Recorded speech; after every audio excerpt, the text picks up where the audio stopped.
नमस्कार साथियों, हिंदी साहित्य चिंतन में आपका स्वागत है। आज हम पढ़ेंगे जयशंकर प्रसाद की लिखी हुई कहानी देवव्रत।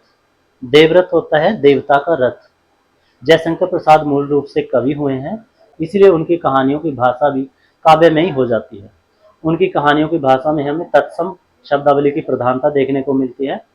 देवव्रत उनकी ऐतिहासिक कहानी है, जिसमें बौद्ध धर्म की विकृति का जिक्र किया गया है। कालांतर में बौद्ध धर्म दो शाखाओं में बट गया था, हीनयान और महायान।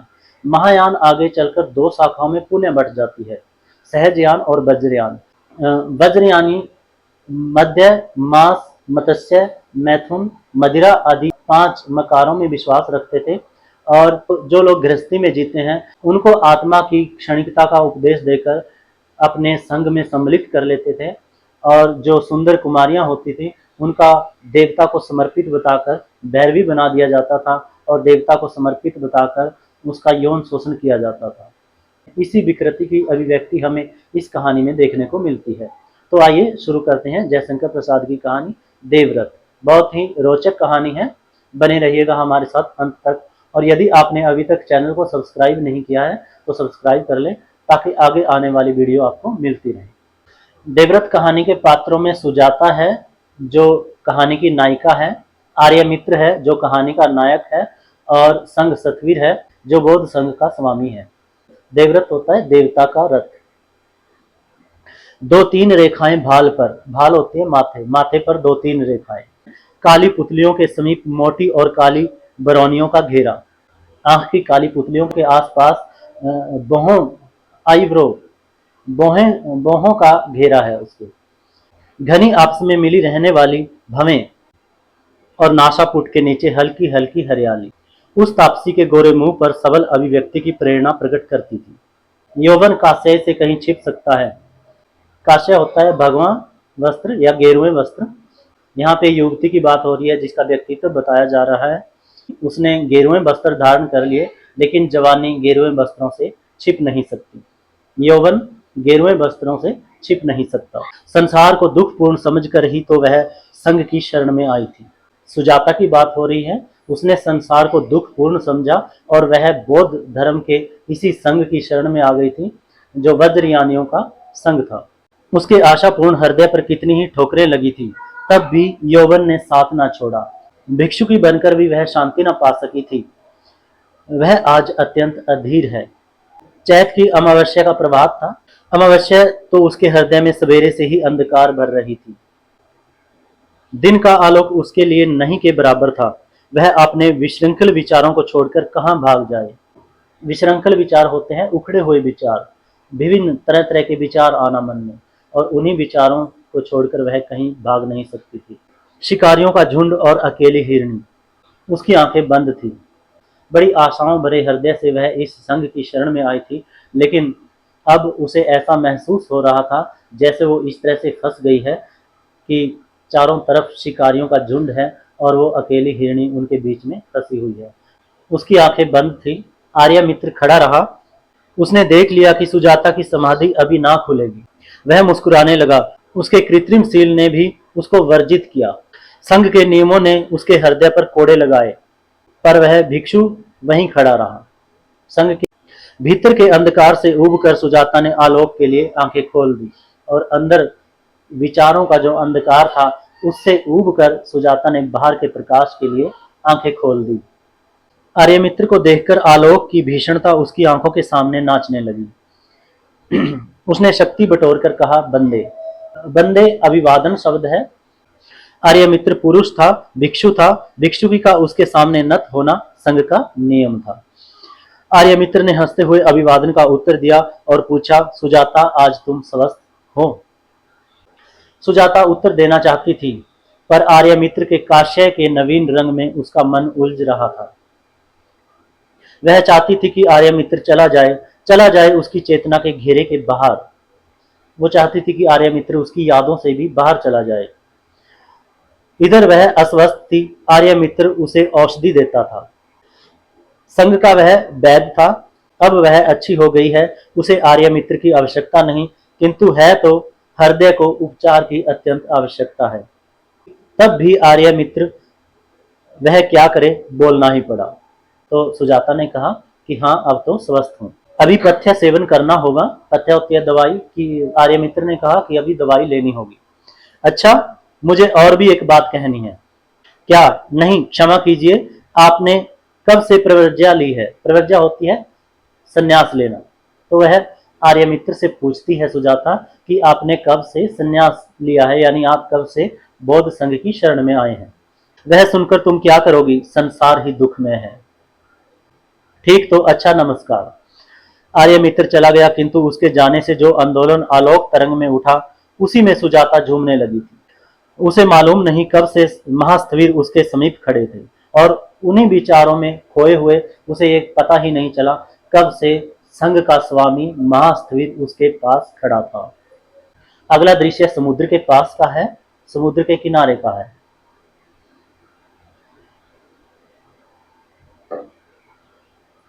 समुद्र का कोलाहल कुछ सुनने नहीं देता था। कोलाहल होता है शोर, समुद्र का शोर। समुद्र गरज रहा था और वो शोर कुछ सुनने नहीं देता था। संध्या धीरे धीरे विस्तृत नील जल राशि पर उतर रही थी। तरंगों पर तरंगे बिखरकर चूर हो रही थी। सुजाता बालुका की शीतल वेदी पर बैठी हुई अपलक आंखों से उस क्षणिकता का अनुभव कर रही थी।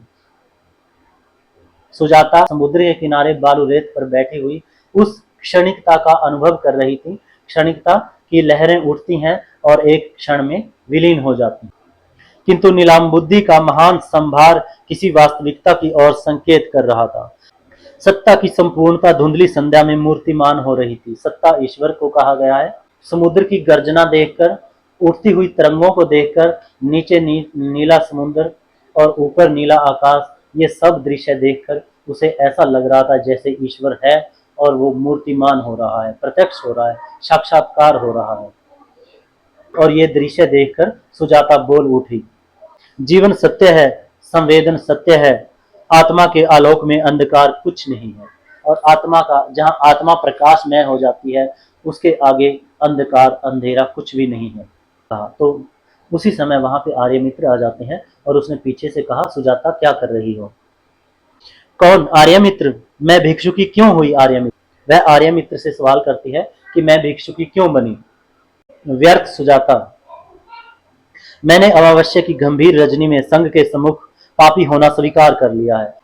अपने कृत्रिम शील के आवरण में सुरक्षित नहीं रह सका। मैंने महास्थविर से कह दिया कि संघ मित्र का पुत्र आर्यमित्र सांसारिक विभूतियों की उपेक्षा नहीं कर सकता। जो आर्यमित्र के पिता थे, संघमित्र, वो कलिंग के राजवैद्य थे, और उसके बाद आर्यमित्र भी उसी के पिता के समान वैद्य बन रहा था, और अगला पद आर्यमित्र को मिलना था, कलिंग के वैद्य, राजवैद्य का पद। कई पुरुषों की संचित महाौषधियां, कलिंग के राजवैद्य पद का सम्मान सहज में छोड़ा नहीं जा सकता। आर्यमित्र कहता है कि मुझे कलिंग का राजवैद्य बनना है और उस पद का सम्मान मेरे से छोड़ा नहीं जाता। मैं केवल सुजाता के लिए ही भिक्षुक बना था। उसी का पता लगाने के लिए मैं इस नील विहार में आया था। वह मेरी बागता भावी पत्नी है। तो आर्यमित्र कहता है कि मैंने महास्थवीर के सामने ये सब मान लिया है, स्वीकार कर लिया है कि मैं केवल और केवल सुजाता के लिए ही यहाँ आकर बौद्ध भिक्षु बना हूँ, क्योंकि सुजाता से मैं प्यार करता हूँ और वह मेरी होने वाली पत्नी है। मैं उसी को ढूंढता हुआ इस नील विहार में आया हूँ, नीले आकाश और नीले अंबर के पास यहाँ पे आया हूँ। उसी के लिए ही मैं भिक्षु बना था। किंतु आर्यमित्र, तुमने विलंब किया, मैं तुम्हारी पत्नी ना हो सकूंगी। सुजाता ने बीच में ही रोककर कहा। तो क्यों सुजाता, यह काश्य क्या श्रृंखला है?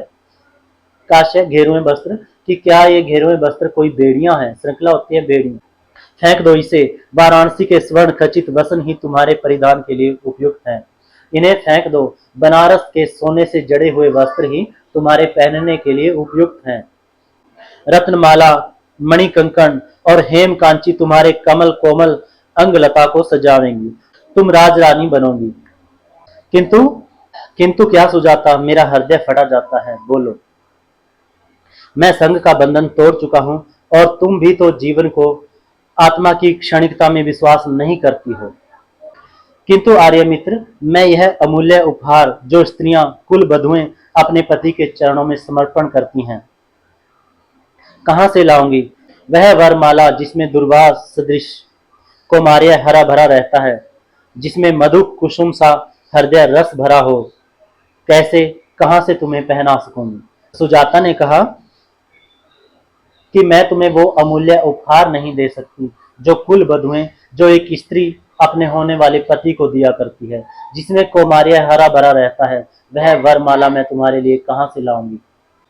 क्यों सुजाता, उसमें कौन सी बाधा है, आर्यमित्र ने कहा। कहते कहते आर्यमित्र का स्वर कुछ तीक्ष्ण हो गया। वह अंगूठे से बालू बिखेरने लगा। उसे सुनकर तुम क्या करोगे, जाओ राज सुख भोगो, मुझ जन्म की दुखिया के पीछे अपना आनंद पूर्ण भविष्य संसार नष्ट ना करो आर्यमित्र। जब तुमने संग का बंधन भी तोड़ दिया है, तब मुझ पामरी के मोह का बंधन भी तोड़ डालो। सुजाता के वक्ष में श्वास भर रहा था। आर्यमित्र ने निर्जल समुद्र तट के उस मलिन सायंकाल में सुजाता का हाथ पकड़कर तीव्र स्वर में पूछा। निर्जन, जहां पे कोई और व्यक्ति ना हो, उस समुद्र के किनारे जहां पे कोई व्यक्ति नहीं था, वहां पे आर्यमित्र ने सुजाता का हाथ पकड़कर पूछा, सुजाता स्पष्ट कहो, क्या तुम मुझसे प्रेम नहीं करती हो। करती हूँ आर्यमित्र, इसी का तो दुख है, नहीं तो भैरवी के लिए किस उपयोग की कमी है। आर्यमित्र ने चौंक कर सुजाता का हाथ छोड़ते हुए कहा। क्या कहा, भैरवी? हाँ आर्यमित्र, मैं भैरवी हूं। मेरी आगे वह कुछ ना कह सकी। आंखों से जल बिंदु डुलक रहे थे और उसकी आंखों से आंसू आ रहे थे, जिसमें वेदना के समुद्र उर्मिल हो रहे थे और जिसमें दुखों के समुद्र उमड़ रहे थे। आर्यमित्र अधीर होकर, बेचैन होकर सोचने लगा। पारिवारिक पवित्र बंधनों को तोड़कर जिस मुक्ति की, निर्वाण की आशा में जनता दौड़ रही है, ये जो पंक्तियां चल रही हैं, यही इस कहानी का मुख्य उद्देश्य है। पारिवारिक पवित्र बंधनों को तोड़कर जिस मुक्ति, निर्वाण की आशा में जनता दौड़ रही है, क्या उस धर्म की यही सीमा है? यह अंधेर गृहस्थों का सुख ना देख सकने वालों का यह निर्मम दंड समाज कब तक भोगेगा। जयशंकर प्रसाद ने आर्यमित्र के मुंह से कहलवाया है कि जो संघ धर्म के नाम पर लोगों को पवित्र गृहस्थी के पवित्र बंधनों से खींचकर अपने संघ की शरण में ले आते हैं और लोग मुक्ति और मोक्ष की आशा में वहां पर खींचे चले आते हैं, तो कहता है क्या उस धर्म की यही सीमा है? ये वो लोग हैं जो गृहस्थों का सुख नहीं देख सकते, और इन लोगों द्वारा दिया गया दंड समाज कब तक भोगता रहेगा। सहसा प्रकृतिस्थ होकर उसने कहा, सुजाता, मेरा सर घूम रहा है जैसे देवरथ का चक्कर। जिस तरह से देवता के रथ के पहिया घूमता है, उसी तरह मेरा सर घूम रहा है, परंतु मैं तुमको अब भी पत्नी रूप में ग्रहण करूंगा। सुजाता चलो। तो आर्यमित्र ने कहा, चाहे तुम्हारे साथ जो कुछ भी हुआ हो, लेकिन अभी भी मैं तुम्हें पत्नी रूप में स्वीकार करूंगा, तुम मेरे साथ चलो। किंतु मैं तो तुम्हें पति रूप में ग्रहण ना कर सकूंगी, आगे से सुजाता ने कहा। अपनी सारी लांछना तुम्हारे साथ बांटकर जीवन संगनी बनने का दुस्साहस मैं ना कर सकूंगी। आर्यमित्र, मुझे क्षमा करो, मेरी वेदना रजनी से भी काली है, मेरा दुख है वो रात से भी काला है, और दुख समुद्र से भी विस्तृत है, और मेरे दुख समुद्र के पानी से भी अधिक हैं। स्मरण है, इसी महोदादी के तट पर बैठकर सिकता में हम लोग अपना नाम साथ ही साथ लिखते थे।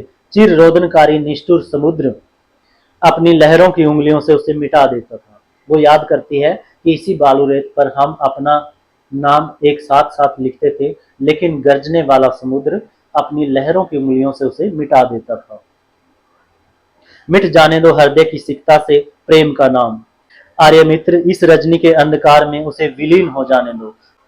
सुजाता, अचानक एक कठोर स्वर सुनाई दिया। दोनों ने घूमकर देखा, अंधकार सी भीषण मूर्ति संग स्थिर, उसके जीवन के परमाणु बिखर रहे थे। निशा की कालिमा में सुजाता सिर झुकाए बैठी थी, देव प्रतिमा की रथ यात्रा का समारोह देख रही थी, किंतु दौड़कर छिप जाने वाले मूक दृश्य के समान वह किसी को समझ ना पाती थी। संग स्थिर ने उसके सामने आकर कहा, सुजाता, तुमने प्रायश्चित किया? किसके पाप का प्रायश्चित, तुम्हारे या अपने? तीव्र स्वर में सुजाता ने कहा, अपने और आर्यमित्र के पापों का। तो संग स्थिर ने कहा, तुम्हारे और आर्यमित्र के पापों का। सुजाता, तुमने अविश्वासी हृदय से धर्मद्रोह किया है। जो भी सुजाता के साथ हो रहा था, यह सब धर्म के नाम पर होता था, तो इसीलिए उसने कहा कि तुमने धर्मद्रोह किया है। सुजाता ने कहा, धर्मद्रोह? आश्चर्य!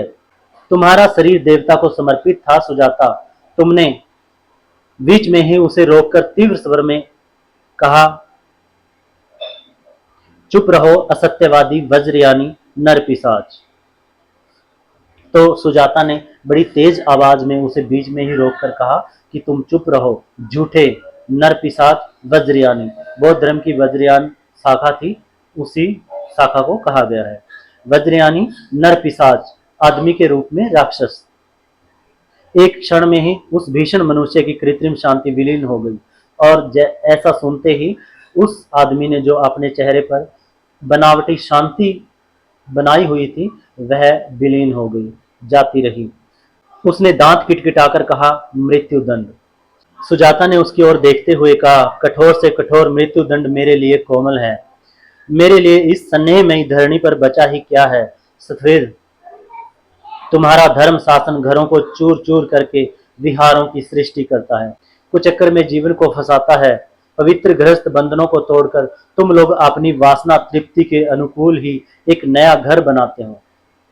यानी कि वासना तो तुम्हारे अंदर भी है और उसी वासना को तृप्त करने के लिए ही तुम लोग एक नया घर बना लेते हो, जिसका नाम बदल देते हो।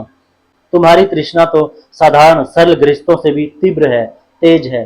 कि तुम में जो तृष्णा है वह तो जो साधारण गृहस्थ लोगों में होती है उससे भी कहीं अधिक तेज है, शूद्र और निम्न कोटि की है। संग सतवीर ने कहा, किंतु सुजाता तुमको मरना होगा। मैं मरूंगी स्त्रीर, किंतु तुम्हारा यह काल्पनिक आडंबर पूर्ण धर्म भी मरेगा। मनुष्यता का नाश करके कोई धर्म खड़ा नहीं रह सकता। कल ही, हाँ कल प्रभात में तुम देखोगे कि सुजाता कैसे मरती है। सुजाता मंदिर के विशाल स्तंभ से टिकी हुई रात्रि व्यापी उत्सव को स्थिर दृष्टि से देखती रही। एक बार उसने धीरे से पूछा, देवता यह उत्सव क्यों? क्या जीवन की यंत्रणाओं से तुम्हारी पूजा का उपकरण संग्रह किया जाता है? क्या जीवन की कठिनाइयों से ही तुम्हारी पूजा की जाती है? प्रतिमा ने कोई उत्तर नहीं दिया और मूर्ति ने कोई उत्तर नहीं दिया। प्रभात की किरणें मंदिर के शिखर पर हंसने लगी, यानी सुबह हो गई थी। देव विग्रह ने रथ यात्रा के लिए प्रयाण किया। देवता को विसर्जित करने की जो यात्रा निकलनी थी वह यात्रा शुरू हुई। जनता तुमुल नाद से जय घोष करने लगी। सुजाता ने देखा पुजारियों के दल में कोशे वसन पहने हुए आर्यमित्र भी भक्ति भाव से चला जा रहा है। सुजाता ने देखा जो पुजारियों का दल है उसके साथ आर्यमित्र भी गेरुए वस्त्र पहने हुए बड़े भक्ति भाव से चला जा रहा है। उसकी इच्छा हुई कि आर्यमित्र को बुलाकर कहे कि वह उसके साथ चलने को प्रस्तुत है। उसे अब इच्छा हुई कि आर्यमित्र को बुलाकर कह दूं कि मैं उसके साथ चलने के लिए तैयार हूं। संपूर्ण बल से उसने पुकारा, आर्यमित्र, किंतु उस कोलाहल में कौन सुनता है। लेकिन वहां पे देवता की जय जयकार हो रही थी और उस शोर शराबे में किसी ने कुछ नहीं सुना। देवरथ विस्तीर्ण राजपैव से चलने लगा। उसके दृढ़ चक्कर धरती की छाती में लीक डालते हुए आगे बढ़ने लगे और उसके कठोर चक्कर धरती पर लीक बनाते हुए आगे बढ़ने लगे। उस जन समुद्र में सुजाता फांद पड़ी और उस लोगों का जो समुद्र उमड़ रहा था, लोगों का सैलाब था, उसमें सुजाता एकदम कूद पड़ी और एक ही क्षण में उसका शरीर देवरथ के भीषण चक्कर से पिस उठा। रथ खड़ा हो गया। स्थिर ने स्थिर दृष्टि से सुजाता के शव को देखा और सुजाता मर गई थी। अभी वह कुछ बोलना ही चाहता था कि दर्शकों और पुजारियों का दल काला पहाड़ चिल्लाता हुआ इधर उधर भागने लगा। अभी वो कुछ बोलना ही चाहता था कि इतने में जो दर्शक देखने के लिए आए हुए थे और जो पुजारियों का दल था वो काला पहाड़ कहता हुआ चिल्ला चिल्लाकर इधर उधर भागने लगे। धूल की घटा में बर्छियों की बिजलियां चमकने लगी। बहुत धूल उठी और तलवारें बिजलियों के समान चमकने लगी। देव विग्रह एकाकी धर्मोन्मत्त काला पहाड़ के अश्वरोहियों से घिर गया और एक ही पल में जो देवता को विसर्जित करने वाला ये उत्सव था, ये रथ था, वो काला पहाड़ के घुड़सवारों के साथ घिर गया था। रथ पर था देव विग्रह और नीचे सुजाता का शव। रथ पर देवता को विसर्जित करने वाली मूर्ति थी और नीचे उसके सुजाता की लाश पड़ी हुई थी। यानी कि वहां पे काला पहाड़ के घुड़सवार आ गए थे, जो विद्रोही थे, जो लुटेरे थे, उन्होंने आकर सभी पुजारियों को अस्त व्यस्त कर दिया था। और इस तरह से लास्ट में और इस तरह से अंतिम दृश्य में जयशंकर प्रसाद ने उस धर्म को भी चूर चूर होते हुए दिखाया गया है जो आडंबरपूर्ण धर्म था। तो यह कहानी पूरी हो जाती है।